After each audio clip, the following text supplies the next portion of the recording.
Exercise 1.6 का question number 2 है। पूछ रहे हैं कि the length of the rectangle is 4 times it's width, the parameter of the rectangle is 150 centimetre, find the dimensions of the rectangle. तो ये कह रहे हैं कि हमारे पास जो लेंथ ऑफ द रेक्टेंगल है वो 4 गुना बड़ा है इसके विड्थ के। तो मैं इधर कंसीडर कर लेता हूँ कि लेंथ ऑफ द रेक्टेंगल जो है, विड्थ ऑफ द रेक्टेंगल हमारे पास x है और लेंथ ऑफ द रेक्टेंगल हमारे पास y के बराबर है। तो लेंथ अगर इस तरह y हमारे पास ये इसका लेंथ है, ये इसका विड्थ है, तो इस सेंटेंस का यही मतलब है कि एक x को अगर हम 4 बार आपस में मिला लें तो ये एक y बन जाएगा। यानी हम कह सकते हैं कि y हमारे पास 4x के बराबर है, यानी लेंथ 4 टाइम्स विड्थ के बराबर है। 4 टाइम्स विड्थ यानी 4 मल्टीप्लाइड बाई विड्थ। तो हम क्या करते हैं कि 4 को इस तरफ शिफ्ट करेंगे तो प्लस वाई माइनस 4x बन जाएगा और इस तरफ 0 बच जाएगा। अब और शिफ्ट करते हैं इस तरह कि y को बाद में लिख लेते हैं -4x प्लस वाई, ताकि x पहले आ जाए y बाद में आ जाए। तो डायमेंशंस हमने यानी x y length and width find करने हैं। और वो कह रहे हैं कि पैरामीटर जो है 150 के बराबर है। पैरामीटर का मतलब है चारों साइड्स को आपस में जमा करेंगे, यानी एक y ये और एक y ये, y प्लस वाई, एक हो गया, एक x यहाँ से और एक x इस साइड से। तो ये इस तरह आ जाएगा कि x प्लस वाई, ये भी y ये भी y, x plus Y plus X plus Y, X plus Y plus X plus Y, ये पूरा पैरामीटर बन गया हमारे पास। और x और x आपस में मिला लें तो 2x बन जाएगा और y प्लस वाई का 2y बन जाएगा। और पैरामीटर ऑलरेडी गिवन है जो कि 150 के बराबर है। तो फिर हम क्या करते हैं कि ये 2 इन दोनों में कॉमन है, इसको बाहर निकालते हैं तो x और y अंदर बच जाएंगे। x plus Y is equal to 150। अब हमें x प्लस वाई चाहिए तो हम इस 2 को दोनों तरफ डिवाइड करते हैं। तो आप लोग लिख सकते हैं डिवाइडिंग 2 ऑन बोथ साइड्स। तो हम 2 को डिवाइड करते हैं, यहाँ भी 2 को डिवाइड करते हैं, यहाँ भी 2 को डिवाइड करते हैं। 2 और 2 कैंसिल हो गए, 2 1 ज़ार 2, 75 को 2 से मल्टीप्लाई करेंगे तो 150 आ जाएगा। तो हमारा इस तरफ x प्लस वाई बच गया, इस तरफ 75 बच गया, तो x plus Y is equal to 75। ये हमारे पास बन गया इक्वेशन 2। अब इक्वेशन 1 और इक्वेशन 2 को मिला के हमने मैट्रिक्स फॉर्म बनाना है। तो हम कहते हैं कि लेट फॉर एग्जांपल a का मैट्रिक्स जो है हमारे पास इसके बराबर है, यानी ये -4, इसके पास +1 है, यहाँ भी +1 है, यहाँ +1 है, -4 +1 +1 +1, इनका हमने एक मैट्रिक्स बना दिया कोफिशिएंट्स का। इसको हमने a का नाम दे दिया, जिस तरह हम पहले बनाते आ रहे हैं सेम प्रोसेस है। और इसके अंदर जो x प्लस वाई यानी 2 पैरामीटर्स हैं, इनका हमने मैट्रिक्स बना दिया, इसको x नाम दे दिया। और राइट साइड पे जो बच गए, यहाँ पे 0 है और यहाँ पे 75 है, 0 और 75 का एक कॉलम मैट्रिक्स बना के इसको b का नाम दे दिया। अब इसके बाद मैट्रिक्स इन्वर्जन मेथड और क्रैमर्स रूल जो है वही सेम मेथड है, उसकी तरफ चलते हैं। तो इस तरफ हमारे पास है मैट्रिक्स इन्वर्जन मेथड, यहाँ पर है क्रैमर्स रूल। पहले मैट्रिक्स इन्वर्जन मेथड को देख लेते हैं जो कि इंतहाई सिंपल है, हम पहले ऑलरेडी इसको सॉल्व कर चुके हैं। तो मैट्रिक्स इन्वर्जन मेथड के लिए हमारे पास जो है A X is equal to B ये होता है। अगर ए को शिफ्ट करेंगे तो X is equal to A inverse multiplied by B. तो अब ए इन्वर्स के लिए हमारे पास जो है ए डिटर्मिनेंट ये आ गया। ए को डिटर्मिनेंट फॉर्म में लिखेंगे, ये ए का मैट्रिक्स है, -4 1 को मल्टीप्लाई करेंगे, फिर माइनस लगाएंगे, फिर इन दोनों को मल्टीप्लाई करेंगे, तो ए डिटर्मिनेंट हमारे पास -5 आ गया। तो इस ए डिटर्मिनेंट के बाद हम एडजॉइंट ऑफ ए को फाइंड करते हैं। 4 और 1 के प्लेसेस हमने एक्सचेंज किए और इन दोनों के साइंस चेंज हो गए, ये एडजॉइंट ऑफ ए आ गया। तो हम जानते हैं कि हमारे पास जो है ए इन्वर्स बराबर होता है adjoint of A divided by A determinant के। तो हम इस तरह इस x की जगह हमने इसका मैट्रिक्स यानी x और y लिख लिया, फिर इक्वल टू साइन है, फिर a इनवर्स है जो कि adjoint of a divided by a determinant के बराबर है, फिर b का मैट्रिक्स है। तो a adjoint of a divided by a determinant की जगह हम लिख सकते हैं 1 divided by a determinant multiplied by adjoint of a, और ये भी यहाँ पे हम लिखेंगे। तो x और y अपनी जगह पे इक्वल टू अपनी जगह पे 1 डिवाइडेड बाई ए डिटर्मिनेंट का 1 डिवाइडेड बाई -5, क्योंकि ए डिटर्मिनेंट हमारे पास -5 के बराबर है। और एडजॉइंट ऑफ ए यहाँ से उठा के यहीं लगाते हैं, फिर मल्टीप्लाइड बाई बी है, बी का मैट्रिक्स उठा के वो यहाँ पे लगा लेते हैं। -1 डिवाइडेड बाई 5 अपनी जगह पे रख लेते हैं फ़िलहाल, और इन दोनों को मल्टीप्लाई करते हैं। तो क्या करते हैं, पहले इस 1 को 0 के साथ मल्टीप्लाई करते हैं तो ये आ गया 0। फिर ये 75 के साथ प्लस है और यहाँ माइनस है, प्लस माइनस इधर माइनस आ गया, -1 मल्टीप्लाइड बाई 75, ये 75 आ गया। फिर जब हम सेकंड रो में शिफ्ट हो जाएंगे तो यहाँ भी इधर नीचे लिखेंगे हम, -1 मल्टीप्लाइड बाई 0 माइनस आ गया, -4 multiplied by plus 75, plus minus minus हो गया, 75 मल्टीप्लाइड बाई 4 का 300 आता है। क्योंकि 2 टाइम्स इसको मल्टीप्लाई करेंगे तो 150 आ जाएगा, और 150 करके 300 आ जाएगा। तो फिर हम क्या करते हैं, हमारे पास -75 माइनस 300 आ गया, -1 डिवाइड बाई 5 को इन दोनों के साथ मल्टीप्लाई करेंगे तो 75 डिवाइड बाई 5, 300 डिवाइड बाई 5, इसके साथ इनके साथ सब के साथ अपना अपना माइनस लगा लेते हैं। ऊपर और नीचे माइनस जितने हैं वो सारे एक दूसरे के साथ कैंसिल हो जाएंगे, इसका भी ऊपर नीचे, इसका भी ऊपर नीचे। तो 5 1 ज़ार 5, 5 15 ज़ार 75 आ गया, 5 1 ज़ार 5, 5 6 ज़ार 30, और ये 0 अपनी जगह पे, तो ये 15 आ गया, ये 60 आ गया। तो यहाँ से हमारे पास, यहाँ आप लोग हेडिंग दे सकते हैं कि ये है डायमेंशंस, ये हमारे पास हो गए डायमेंशंस, जो कि ये है, ये हमारे पास लेंथ है, और ये वाई हमारे पास लेंथ हो गया, ये हमारे पास विड्थ हो गया।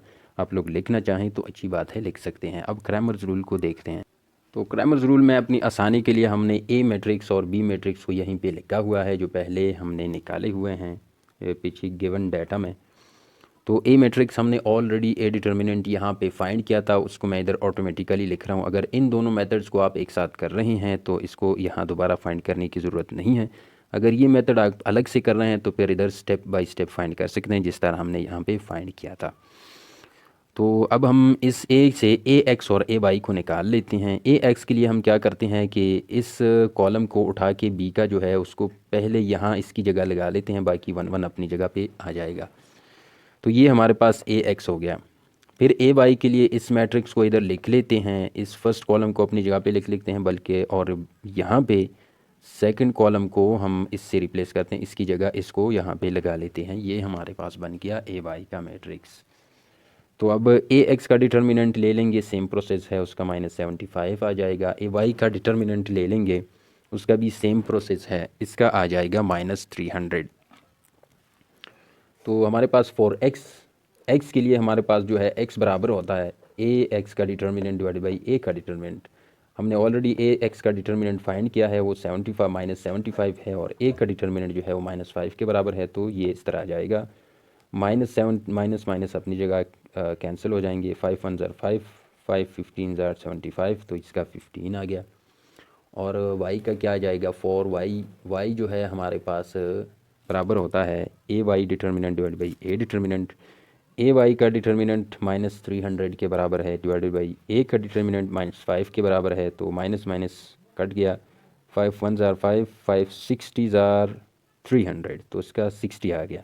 तो वाई हमारे पास 60 आ गया। फिर से आप लोग हेडिंग लास्ट में, डायमेंशंस का हेडिंग इन दोनों के लास्ट में दे देंगे तो ज़्यादा बेहतर है। तो आप लोग लिखें डायमेंशंस, यहाँ पे विड्थ इज़ इक्वल टू, इसका स्पेलिंग पूरा लिखें, x is equal to 15 and length equal to y equal to 60। ये आ गया आंसर।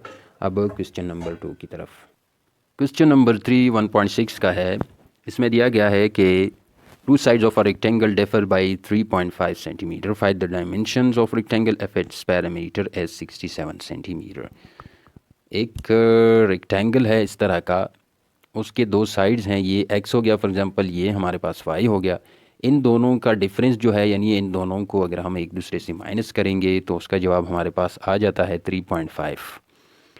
इसके डायमेंशंस हमने फाइंड करने हैं, इसकी क्या वैल्यू होगी, इसकी क्या होगी। अगर इसका पैरामीटर जो है वो पूरा 67 है, ये साइड प्लस ये साइड प्लस ये साइड प्लस ये वाली साइड, चारों को ऐड करेंगे तो पैरामीटर जो है हमारे पास 67 के बराबर आएगा। तो हम क्या करते हैं कि फॉर एग्जांपल हम लेते हैं कि सपोज़ लेंथ जो है इसकी हमारे पास y के बराबर है, और विड्थ जो है हमने ले लिया कि ये हमारे पास x के बराबर है। अब कंडीशन के मुताबिक क्वेश्चन के अंदर जो दिया गया है कि इनका डिफरेंस जो है वो 3.5 है, तो हम बड़े से छोटा वाला माइनस करते हैं, हम कंसीडर करते हैं कि y बड़ा है, y माइनस x हमने लिख लिया, इनका डिफरेंस जो है ये 3.5 के बराबर है। डिफरेंस का मतलब हम माइनस कर रहे हैं। अब इस x को, ये प्लस y है, ये माइनस x है, x को इस तरफ शिफ्ट करता हूँ तो ये -x प्लस y कोई फ़र्क नहीं पड़ता, ये आ जाएगा इज़ इक्वल टू 3.5। ये हमारे पास बन गया इक्वेशन 1। फिर जो है द पैरामीटर जो है इन्होंने ऑलरेडी दिया हुआ है वो 67 के बराबर है, और हम जानते हैं कि पैरामीटर क्या होता है, एक्स प्लस ये दोनों एक्स साइड हैं और ये वाई की साइड हैं, यानी लेंथ के साइड्स हैं। एक्स प्लस वाई इस तरह सबको हम जमा करेंगे तो ये पूरा एक पैरामीटर बन जाएगा। तो हम लिख सकते हैं कि एक्स प्लस वाई इस तरह ये पैरामीटर के बराबर आ गया जो कि 67 है। एक्स प्लस एक्स का 2x आ गया और y प्लस वाई का हमारे पास 2y आ गया। अब इन दोनों के दरमियान जो है 2 कॉमन है, इस 2 को हम बाहर निकाल लेंगे तो इन अंदर जो है x प्लस वाई बच जाएगा, यहाँ पे बाहर निकल आया। अब 2 को दोनों साइड पे डिवाइड करते हैं, यहाँ भी डिवाइड करते हैं और यहाँ भी डिवाइड करते हैं, 2 और 2 आपस में कैंसिल हो गया, तो यहाँ इस साइड पे x प्लस वाई बच गया। 67 को 2 पे डिवाइड करेंगे तो 33.5 आ गया, ये हमारे पास बन गया इक्वेशन 2। अब मैट्रिक्स फॉर्म में हमने कैसे लिखना है, इक्वेशन 1 और इक्वेशन 2 से हमने तीन मैट्रिसेस हमने बनाने हैं। तो इक्वेशन 1 के अंदर x के साथ माइनस भी है और 1 भी है, यहाँ पर 1 है, यहाँ भी दोनों के साथ 1 और 1 है, तो -1 इन चारों को मिला के एक मैट्रिक्स बना दिया, यानी ये A हो गया हमारे पास। फॉर एग्जांपल ये हमारे पास x हो गया जो कि AX = B होता है। तो x की जगह हमने x इसका मैट्रिक्स लिख लिया, दोनों जो है पैरामीटर्स को लिख लिया, और राइट साइड पे जो b है, b का मैट्रिक्स हमने दोनों के राइट साइड से वैल्यूज़ उठाई, यहाँ पे 3.5 है, यहाँ पे 33.5 है, इन दोनों का मैट्रिक्स बना दिया, इसको b का नाम दे दिया।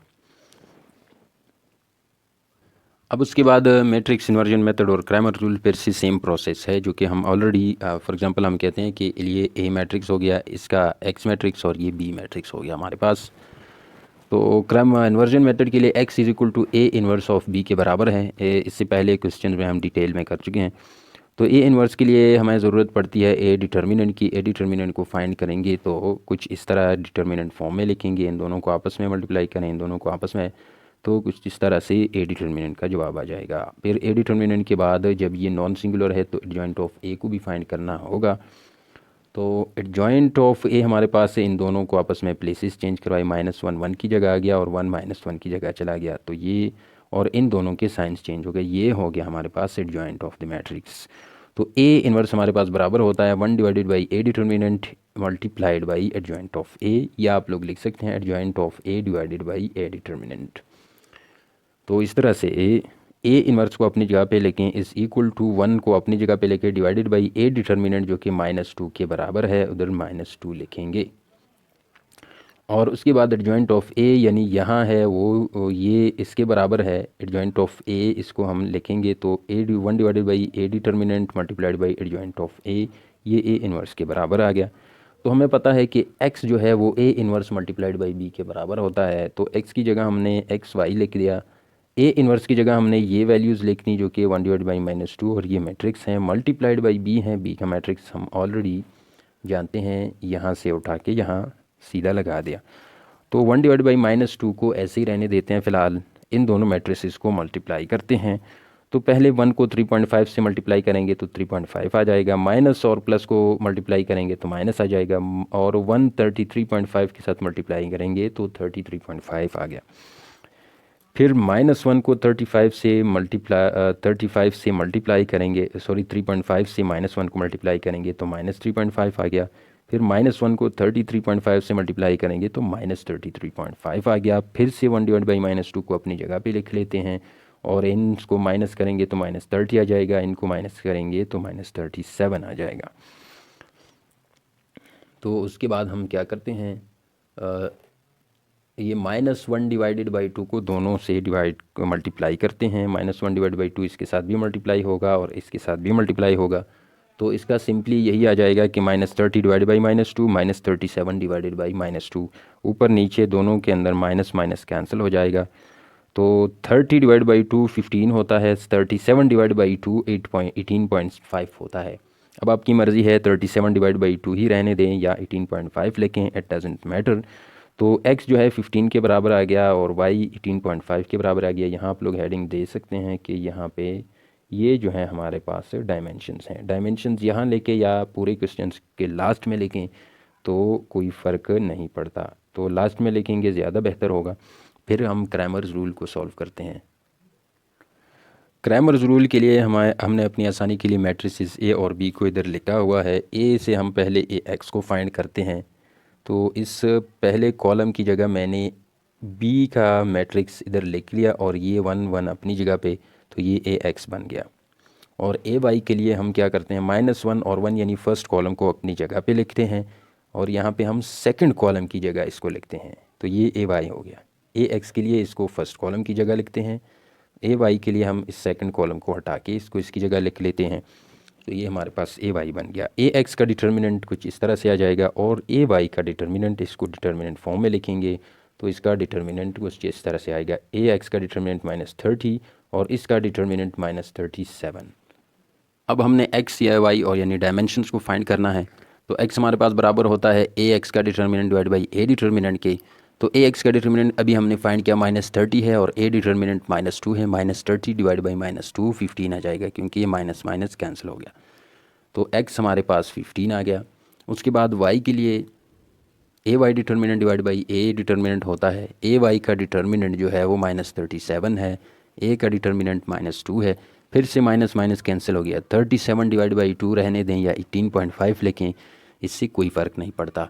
अब क्वेश्चन के लास्ट में आप लोग ये लिखेंगे तो अच्छी बात होगी, डायमेंशंस लिखें, यानी वेट जो है एक्स के बराबर है और वो 15 के बराबर है, लेंथ जो है वाई है और वो 18.5 के बराबर है, या 37.2 लिखेंगे तो कोई फ़र्क नहीं पड़ता। और ये हो गया क्वेश्चन नंबर 3 का आंसर।